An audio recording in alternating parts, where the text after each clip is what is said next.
This is Algebra 2, Chapter 8, Section 3, in which we will be graphing reciprocal functions. All we're talking about with the reciprocal function is something where the numerator is a constant and the denominator is something linear. And by that, we mean we don't have any x squared or higher terms. It's just like 3x or x plus 2 or something like that. The parent function for the reciprocal functions is f of x equals 1 over x. On page 545, you're going to see one of their tables where they give you the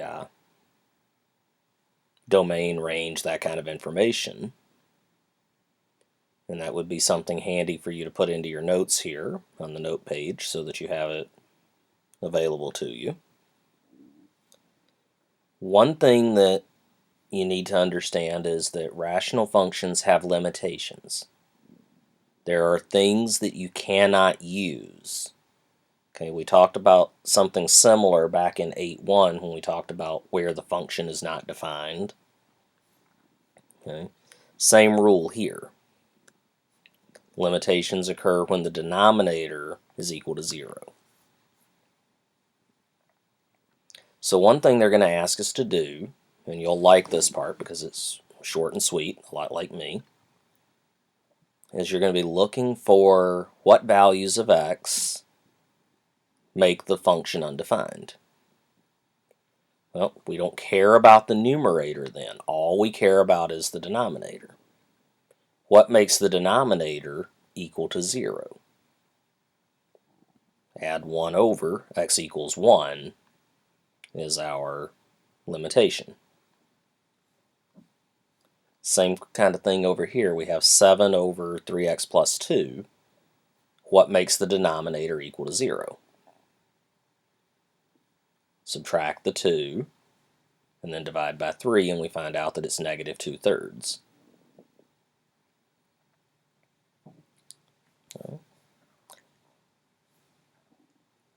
Now, another thing that we're going to talk about is something called an asymptote. An asymptote is just a line that a graph approaches. Okay. There are two different kinds of asymptotes. One of them is the vertical asymptote. It runs up and down. And the other is the horizontal asymptote, which runs side to side. Okay. Vertical asymptotes are easy to find. Vertical asymptotes occur when the denominator is 0. So in our function here that we have a graph of, what would make our denominator equal to 0? X equals 3.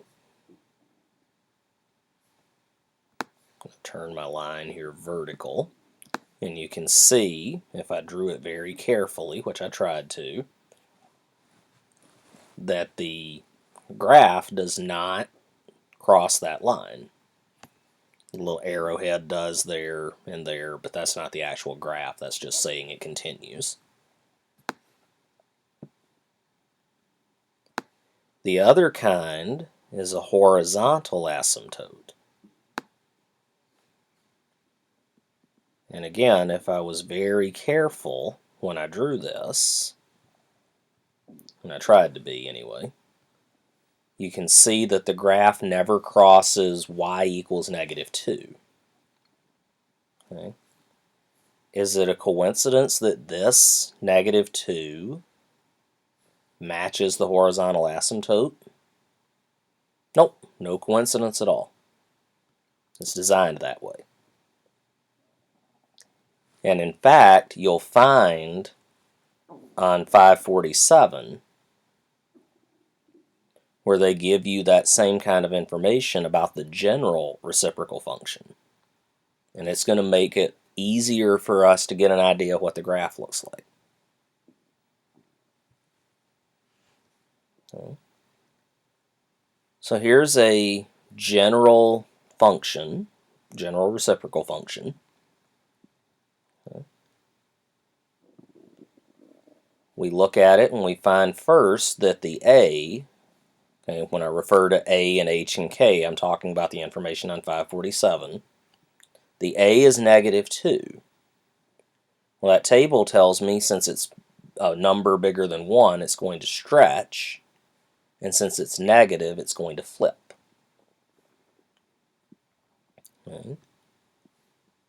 The H being a -4, that's what makes the graph equal to 0. So I'm going to get myself a asymptote line here, and I'm going to put it at -4. Sound effects are optional, but they're fun. K plus 1 tells me that the graph goes up 1. So now I'm going to draw in another asymptote line. Okay. Now normally these things would have a graph through here and through here. But remember, it's flipped over. Okay. We're not going to be hyper precise. We're going to do better than that. But we're not going to be hyper precise with these things.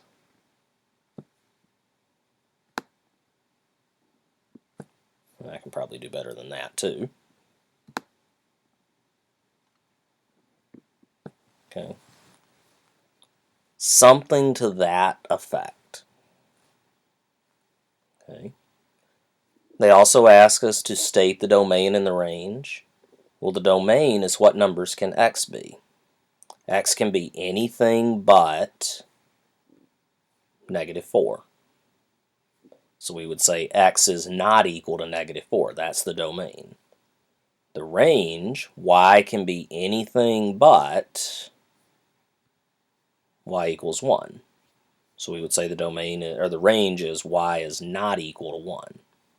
Again, notice that there's a connection between h and the domain. There's a connection between k and the range. Okay. As always, if you had questions along the way, hopefully you wrote those down. Bring them in with you, and we will see you in class.